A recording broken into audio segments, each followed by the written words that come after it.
This story isn't just terrifying.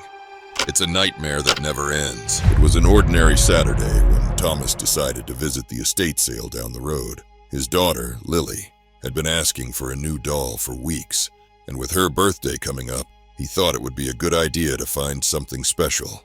Among the dusty antiques and worn furniture, Thomas spotted an old porcelain doll. Its face was delicate, with long brown curls and a faded dress, but there was something strangely captivating about it.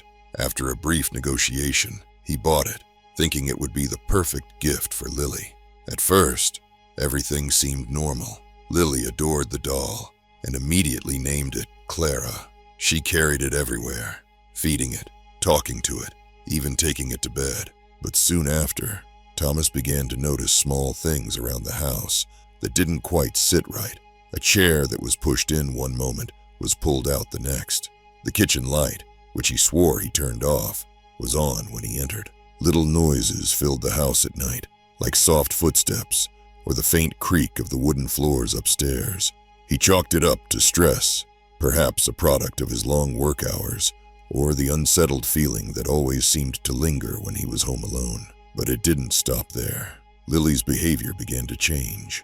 She became quieter, almost withdrawn, as if lost in her own world. She talked to the doll incessantly, but not in the way one might expect. She would say things like, "Don't be sad, Clara. We'll play again soon," or "I'll never leave you." At night, Thomas would hear her crying softly in her room, but when he checked, she was always asleep, clutching the doll tightly in her arms.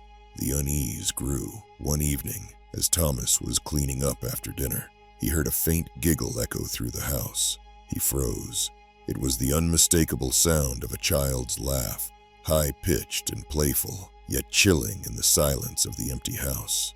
He turned slowly toward the staircase, his heart racing, but no one was there. Things took a darker turn that night. Around 3 a.m., Thomas was awoken by the sound of something scraping against the floor. He sat up in bed, listening intently. The noise came again, faint but unmistakable, a dragging sound, as if something heavy was being pulled across the floor. He grabbed his flashlight and slowly ventured down the hallway.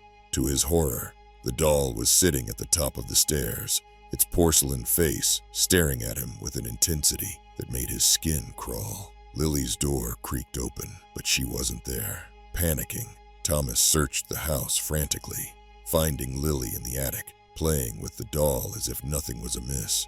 She didn't respond to his calls. Her eyes were glazed, distant, and when he tried to take her back to her room, she resisted, clutching the doll with an almost unnatural strength. The next day, Thomas couldn't ignore it any longer. He did some research on the doll and its origins.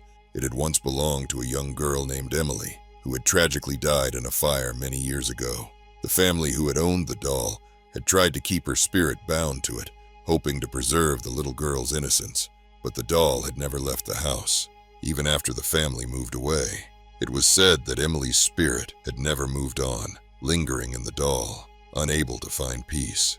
Thomas felt a knot in his stomach. The strange behavior, the unexplainable sounds, everything now made sense. Emily wasn't trying to harm them. She was simply trying to relive the moments of her short life, holding on to the comfort she never had a chance to experience. Desperate to end the unsettling occurrences, Thomas decided to visit a local museum that specialized in haunted objects. He explained everything to the curator, who seemed deeply sympathetic. After some discussion, they agreed that the best place for the doll would be in their care, where Emily's spirit could be preserved with respect, allowing her to finally move on. That night, as Thomas packed the doll carefully, he felt a strange sense of relief, as if the house itself exhaled a quiet sigh. When he placed Clara in the hands of the curator the next day, he could almost hear a soft, childlike whisper in his ear, but it wasn't one of fear or anger. It was simply, "Thank you." From that day on, the strange occurrences stopped. The house felt quieter, warmer, and Lily no longer spoke of Clara. Thomas often thought back to that doll, not with fear, but with a deep, sorrowful understanding. The spirit of Emily had just wanted to be remembered, to find peace, and at last, she had. hit subscribe, and don't dare miss what's coming next. Or the next scream you hear might be your own.